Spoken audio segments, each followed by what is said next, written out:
یعنی منگل کا دن گزرنے کے بعد جب بدھ کی رات آتی ہے تو اسی مسجد میں بہت سے علماء و صالحین جنہیں امام سے کچھ معلوم کرنا ہوتا عمل ہے امام سے ملاقات کا، وہ اسی مسجد میں انجام دیتے ہیں۔ امام کسی نہ کسی عنوان سے، اس حیثیت سے نہیں، امام جب کسی سے ملاقات کرتے ہیں تو یہ نہیں کہتے میں امام وقت ہوں تمہارا، امام زمانہ ہوں، تم نے مجھے کیوں بلایا ہے، بلکہ اس امام آتے ہیں کہ اس کا مسئلہ بھی بیان کر دیتے ہیں، اور جب امام وہاں سے ہٹتے ہیں تب انہیں یہ احساس ہوتا ہے کہ کوئی آیا تھا جو ایک دم سے میرا مسئلہ بیان کر کے میری مشکل آسان کر کے چلا گیا۔ ان کے جانے کے بعد احساس ہوتا ہے کہ آنے والا کوئی اور نہیں بلکہ ہمارے زمانے کے امام تھے۔ اسی لیے امام جب پردہ غیبت میں گئے، دو غیبتیں ہیں امام زمانہ کی۔ 255 ہجری میں امام کے بعد جب امام غیبت میں گئے تو پہلی غیبت ہے غیبت صغرا۔ کیا نام ہے؟ غیبت صغرا۔ غیبت صغرا، جس میں کیا تھا کہ امام عام انسانوں سے ملاقات نہیں کرتے تھے۔ امام کے کچھ نائبین تھے جنہیں نواب اربع کہا جاتا ہے۔ کیا؟ نواب اربع، 4 نائب تھے، ایک کے بعد ایک، ایک کے بعد ایک۔ جب چوتھے نائب سے امام نے آخری ملاقات کی ہے تو ہوتا کیا تھا، لوگ اپنے مسائل بیان کرتے تھے، اپنی مشکلات بیان کرتے تھے، اور وہ نواب امام سے جا کے بیان کرتے تھے، امام اس کے مسئلے کا حل بیان کر دیا کرتے تھے۔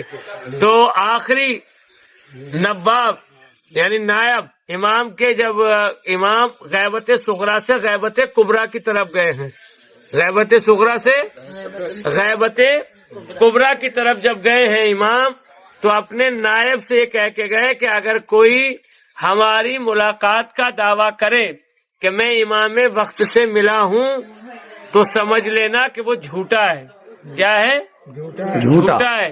یعنی وہ یہ دعویٰ کرے کہ میں امام سے ملاقات کرتا ہوں، یا میں امام سے ملتا ہوں، یا میں امام سے ملا ہوں، وہ جھوٹا ہے۔ ہاں، امام باعجاز امامت اس انداز سے کسی مشکل میں پھنسے ہوئے عالم یا مومن کے پاس ان انداز سے آتے ہیں کہ مشکل آسان ہو جاتی ہے اور امام آنکھوں سے اوچھل ہو جاتے ہیں، تب آنے والے کو یہ احساس ہوتا ہے کہ جو آیا تھا وہ کوئی اور نہیں ہے، وہ امام تھا۔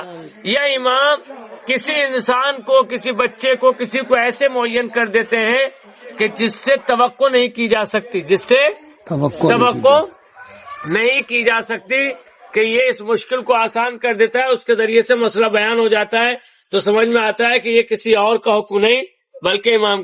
ہمارے جو مراجع کرام ہیں ان کو جو نائب امام کہا جاتا ہے، نائب امام کہا جاتا ہے، تو ایسا نہیں ہے کہ ان کی امام سے ملاقات ہوتی ہو، ایسا کچھ نہیں، بلکہ یہ غیبت میں وہ شریعت جو معصومین نے ہم تک پہنچائی ہے اس میں قرآن، سنت ائمہ معصومین اور رسول اور عقل اور اجتماع کے ذریعے سے جو تعلیمات اخذ کر کے لوگوں کے مشکلات اور مسائل بیان کرتے ہیں، یعنی یہ کام کس کا ہے؟ شریعت محمدی کو پہنچانا کس کے کا کام ہے بعد رسالت؟ اماموں کا ہے۔ مگر چونکہ اب امام پردے غیب میں ہیں حکم الہی سے، وہ ہمارے سامنے نہیں آ سکتے ہیں، ہم ان سے ملاقات نہیں کر سکتے ہیں، تو یہ ہمارے مراجع کرام جو ہیں انہی احادیث و قرآن کی آیات یا عقل اور جو ہمارے بزرگ مراجع کرام نے جو فتوے دیے ہیں جس کو اجماع کہا جاتا ہے، اسی کی روشنی سے حالات حاضرہ میں آنے والے مسائل کو بیان کرتے ہیں۔ لہذا اس وجہ سے ان کو کیا کہا جاتا ہے؟ نائب امام، یعنی امام کی غیر موجودگی میں شریعت مطہرہ کی حفاظت اور اس کے نشر و اشاعت کی ذمہ داری ان کے پاس ہے، ملت کی سربراہی اور ملت کو صحیح راستے پر رکھنا، اس لیے ان کو نائب امام کہا جاتا ہے۔ اس کا مطلب یہ نہیں ہے کہ ہمارے خامنہ صاحب یا سیسانی صاحب وغیرہ کی جو ہے امام سے ملاقات ہوتی ہو، ایسا نہیں۔ ہاں، اگر یہ کسی مشکل میں گھرتے ہیں یا پھنستے ہیں تو اپنے امام سے توسل کرتے ہیں، جو ہمیں بھی کرنا چاہیے۔ دعائے فرج ہے یا دیگر جو دعائیں ہیں یا زیارتیں ہیں جو امام زمانہ کی ہیں، اپنے امام سے توسل کرنا. تو امام سے توسل کرنے کی ایک بہترین جگہ مسجد سہلا بھی ہے، کیونکہ یہاں وہ مقام ہے. دیکھیے زمینیں تو سب ہوتی ہیں مگر نسبتوں کی وجہ سے وہ محترم ہو جاتی ہیں. نسبتوں کی وجہ سے کیا ہو جاتی ہیں؟ محترم ہو جاتی ہے. مثلا اس پورے علاقے میں امام نے اسی جگہ کو کیوں اپنے قیام کے لیے سوچا؟ ہوتا ہے نہیں.